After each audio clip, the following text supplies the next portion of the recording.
Ndabasuhuje mwese, ndabasuhuje aho muri hose, bahaye ikaze muri iki kiganiro tugiye gukorana, ikiganiro cyiza cyakwereka uburyo bwo kubona amafaranga, kwinjiza amafaranga, waba uri urubyiruko cyangwa uri umuntu mukuru mu buryo budasanzwe kandi dufite amahirwe. Reka tuvuge ngo ni ikiganiro kivuga ngo si mu gihe kidasanzwe twakita igihe cy'izahabu, uko urubyiruko cyangwa abantu bakuru twabona amafaranga cyangwa twabona ubutunzi dukoresheje amahirwe ari muri iyi si mu gihe turimo. Ntabwo turi mu bihe bisanzwe kuko iyo urebye iki gisekuru cyacu ni igisekuru twakwita igisekuru cy'izahabu. Twabona kubera ikintu twakwita igisekuru cy'izahabu, kubera ko nta kindi gisekuru kigeze kigira imbaraga, amahirwe n'ubushobozi nk'ubwo dufite uyu munsi. Murabibona namwe muri aka kanya hari ibintu byinshi mwibonera uhereye ku cyo mufite mu mufuka wanyu. Iyo urebye ibyo ufite mu mufuka wawe ukareba n'imbaraga bifite, uhita wibaza ngo bimeze gute. Ibyo ngibyo urimo kwibaza ngo ni ibiki ndi kuvuga ufite mu mufuka, nawe ubwawe urabizi. Umufuka wawe ufitemo ikintu cy'agaciro kiruta zahabu, kiruta n'ibindi bintu byinshi. Icyo ngicyo ndi kuvuga ni uko ufite telefone. Telefone ndi kuvuga ni telefone ngendanwa. Iyo ufite telefone rero ukagira na interinete n'igitekerezo cyawe, birahagije kugira ngo umusore cyangwa se inkumi cyangwa se undi mugore wese yubake ubuzima, yubake ubucuruzi, yubake ibintu bidasanzwe, yinjiza amafaranga mu rwego mpuzamahanga, yige ubumenyi bufatika kandi bufite agaciro mu bintu bitandukanye, yihangire umurimo, agire umutungo, agire ibintu byinshi bitandukanye bisaba ubumenyi n'ibindi bitandukanye abivanye kuri ya telefone ye. Bityo ikibazo si ukwibaza ese amahirwe arahari, ahubwo ikibazo ni ukwibaza ngo ese turayakoresha cyangwa turayapfusha ubusa. Uyu munsi ndashaka ko twese hamwe twarebera hamwe, yaba urubyiruko yaba abakuze, ni ubuhe butunzi twabona dukoresheje amahirwe rusange dusanganywe cyangwa se agaragara. Hari amahirwe azana n'imbuga nkoranyambaga cyangwa se azanwa n'imbuga nkoranyambaga. Reka tuvuge ngo ni imyidagaduro muri rusange yakugeza ku butunzi. Abenshi mu rubyiruko ndetse n'abandi bakuru bakoresha imbuga nkoranyambaga mu gusura ibintu biri aho ngaho bisanzwe bidafite iherezo ndetse nta n'agaciro bifite. Bagatwika, bakagira gute, bakwirakwiza inkuru zitandukanye z'abantu, wenda ibyo bagezeho cyangwa se ibyo bumvishije, ariko mu by'ukuri ntabwo ari byo bakwiriye kuba bareba. Reba urwenya, reba abantu bareba urwenya, bazikoresha mu gukwirakwiza inkuru z'abandi, abamaze kugafata cyangwa se abamaze kugera ku bintu byinshi bitandukanye, bagakoresha mu kureba urwenya gusa bitari ibintu by'ingenzi byabafasha, ndetse bakazikoresha mu kureba abandi bagafashe cyangwa se batsinze, bageze ku ntego zabo, reka mvuge ngo babandi bamaze kugafata. Ariko urubyiruko cyangwa abandi banyabwenge, abantu bakuze, bakoresha imbuga nkoranyambaga mu kongera ubutunzi bwabo no kwinjiza amafaranga, kandi bazikoresha mu kwinjiza amafaranga, guteza imbere ubucuruzi, kwigaragaza ku rwego mpuzamahanga. Imbuga nkoranyambaga rero zitanga ubutunzi mu buryo butandukanye, ariko reka tuvuge cyane cyane ko ari mu buryo butatu tugiye kuvuga, ariko reka mvuge muri ubu buryo kugira ngo ubyumve neza. Icya mbere, zirabanza zikarema agaciro, abantu bagakurikirana cyangwa se bakakugirira icyizere ko bagukurikirana. Iyo bakugiriye icyizere rero, amafaranga aza akurikiraho. Icyo cyizere gituma amafaranga aza. Reka turebere hamwe uko bikorwa. Gukoresha imbuga nkoranyambaga mu kwinjiza amafaranga. Ushobora gukora content zinjiza amafaranga. Muri izo content rero ni hahandi ukora ibintu by'abantu bakurikiye bakumva ari ibintu bibafasha. Urubyiruko rutsinda rukora ibintu byinshi bitandukanye bikubiyemo gushushanya ibishushanyo, gukemura ibibazo, ndetse no gushyiraho intego zidasanzwe. Twavuga ingero, hari ukwigisha, wenda reka ntange ingero z'uko ushobora kwigisha icyongereza cyangwa se imibare ukoresha TikTok, ukoresha YouTube, ukoresha Instagram, hariho hose mu buryo bwose butandukanye. Hari ugutanga inama z'ubuzima, wenda dukoresha za mbuga nkoranyambaga zose, yaba Facebook, yaba Instagram, yaba YouTube, yaba TikTok. Rero ibi ngibi birafasha cyane. Amafaranga rero aturuka ku ki? Amafaranga aturuka mu kwamamaza, yaba kuri YouTube cyangwa kuri Facebook, imikoranire n'ibindi bigo, ibyo twakwita nka brand partnerships, kwamamaza cyangwa se paid promotion.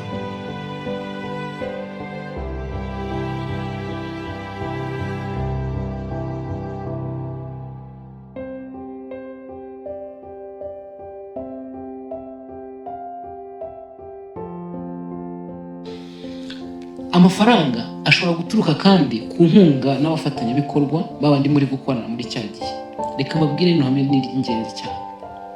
Niba ibyo utanga bifasha abantu by'ukuri, amafaranga azaza bikurikira. Yego, niba ibyo utanga bifasha abantu by'ukuri, amafaranga azaza bikurikiye. Nawe urabyumva, iyo utanga ibintu bifasha abantu barabikurikira, kandi uko babikurikira bigenda bigira umusaruro. Ikindi, gukorera kuri interineti.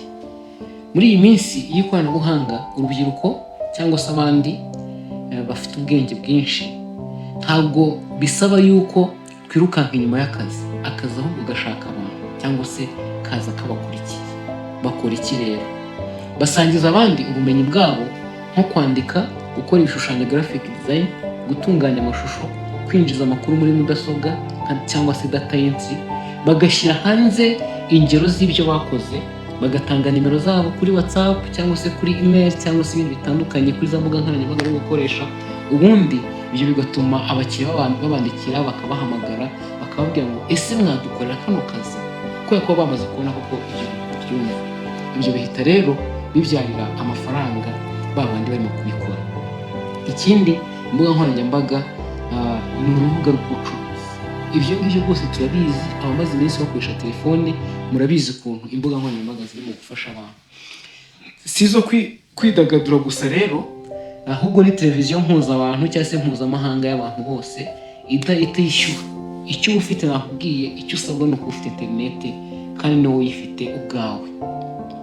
Niba ushobora kwigisha, gushimisha abantu, guhumura abandi, kugurisha, gukemura ibibazo bitandukanye, imbuga nkoranyambaga zagutunga pe, kuko ni akazi kadasanzwe, ziba ziri mu buryo bwinshi butandukanye. Uburyo wakoresha rero ni ubuhe? Wakwigisha abantu indimi, coding cyangwa se gukora kode, kwisiga cyangwa se makeup, fitness, za zindi umuntu agenda akora, ndavuga ngo imyitozo ngororamubiri. Ibyo byose ushobora kubikora. Ushobora kugurisha ibicuruzwa nk'imyenda, ibiribwa, amavuta yo kwisiga n'ibindi bitandukanye. Ushobora gukora amashusho yo kuri YouTube, TikTok, Facebook na Instagram, kwamamaza ibicuruzwa by'abandi. Kuva ibyo byose wabasha kubikora, ushobora gukora ibintu bitandukanye.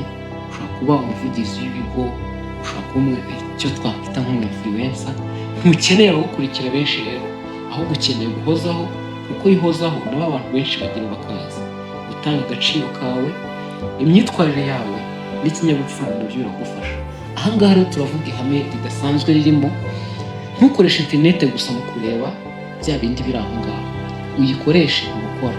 Kora ibindi bintu bidasanzwe, kuko ni na telefone yawe na interineti twavuze, hari ibintu byinshi wakora. Hari ibyo wabona, hari download wakora ugasoma ibintu byinshi biguha ubwenge, ukamenya ubwenge budasanzwe. Hari ubucuruzi wakora kuri interineti nk'uko twabivuze. Telefone yawe rero, telefone yawe ibaruwa y'akazi igendanwa, byanze bikunze telefone yawe niko gaciro ifite. Si igikinisho, ni kamera, ni mudasobwa, ni banke, ni ishuri, ni ibiro. Murabizi neza ko iyo ufite telefone yawe si ngombwa kujya kuri banki.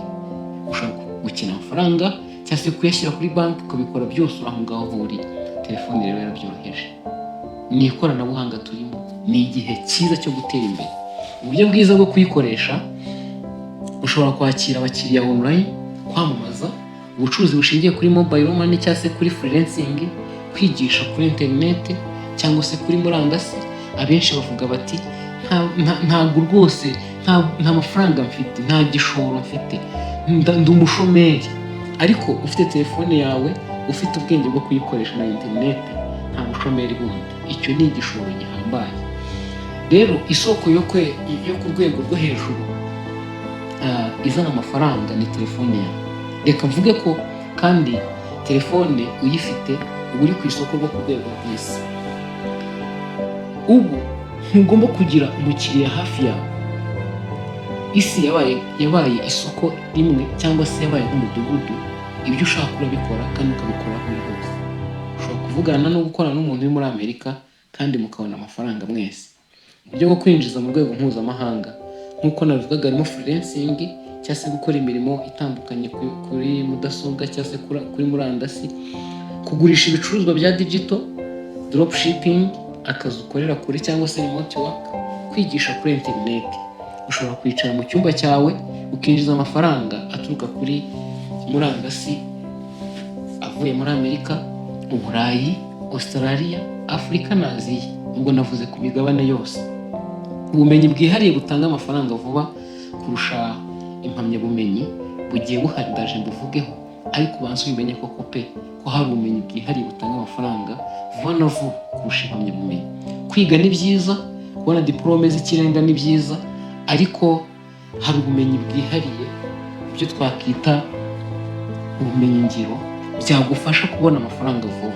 Twavuga nk'urugero graphic design, video editing, gukora imbuga za interineti, kwamamaza kuri interineti, cyangwa se icyo bita virtual assistant, gufasha abantu batahari. Ibyo byagufasha cyane. Aha ngaha turavugamo ihame ryiza kandi rikomeye. Niba ushobora gukemura ibibazo bitandukanye ukoresha interineti, amafaranga azaza kugana. Iyo ni ihame ridasanzwe. Andi mahirwe y'igisekuru cyacu iyo tugenda tubona mu buryo butandukanye, hari ukubona uburezi bw'ubuntu cyangwa se kwiga utishyuye, hamwe na YouTube, icyo bita Coursera, Google n'izindi mbuga zitandukanye zitanga amasomo ku buntu. Niba umuntu ari umukene uyu munsi, ntibikwiriye kuba ari ukuba yabuze amakuru, akuba amakuru ari ahantu hose.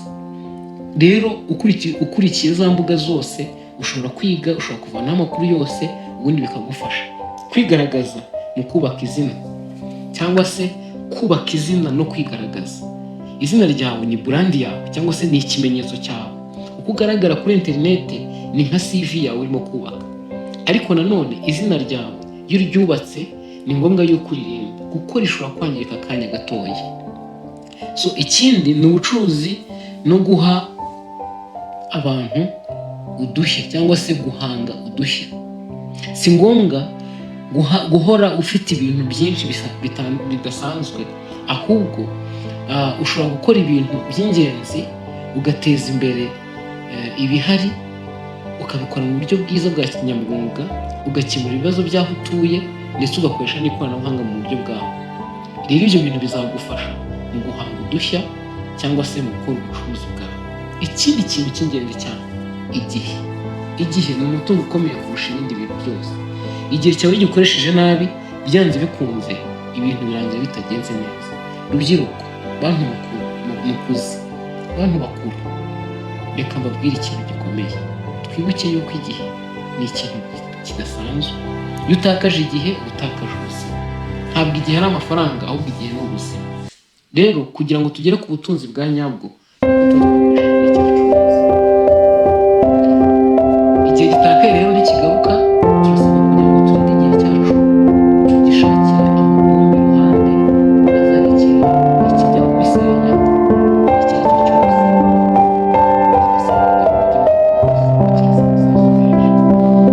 Imitekerereze y'umusore cyangwa y'umukobwa cyangwa y'umukobwa wese kugira ngo amugukize, ariko ugasanga ugatekereza ku kintu ntabwo ari ibintu byiza. Urasaba gutegura imyitwarire yawe, ibintu tuzashaka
nta na kimwe dukwiye kwitwaza ngo tuvuge ngo byatumye dutsindwa.